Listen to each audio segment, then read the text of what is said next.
তাদের মধ্যে থেকে একজনের কুরবানি কবুল হলো, অর্থাৎ ছোট ভাই হাবিলের কুরবানি কবুল হলো, ওয়ালাম ইয়াতাকাব্বাল মিনাল আখার, আর বড় ভাই কাবিলের কুরবানি কবুল হলো না। তখন বড় ভাই ছোট ভাইকে বাবার সামনে কিছু বলতে পারলেন না, আড়ালে গিয়ে ছোট ভাইকে ডাক দিয়ে নিয়ে গেলেন এবং ছোট ভাইকে বললেন, লা আকুতুলান্না, আমি তোমাকে অবশ্যই কতল করব, তোমাকে অবশ্যই হত্যা করব, দুনিয়া থেকে বিদায় করে দেব যদি তুমি আকলিমাকে বিবাহের প্রস্তাব দাও।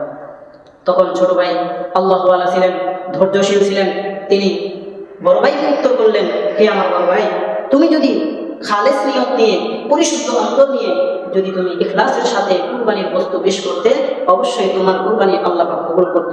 কিন্তু তুমি তো অন্তরে গলত নিয়ে, গর্বর নিয়ত নিয়ে তুমি কুরবানির বস্তু পেশ করেছো, এজন্য তোমার কুরবানি আল্লাহ পাক কবুল করেনি।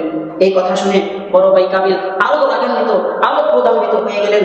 তিনি এক পর্যায়ে ছোট ভাই হাবিলকে সহ্য করতে না পেরে হত্যা করে ফেললেন।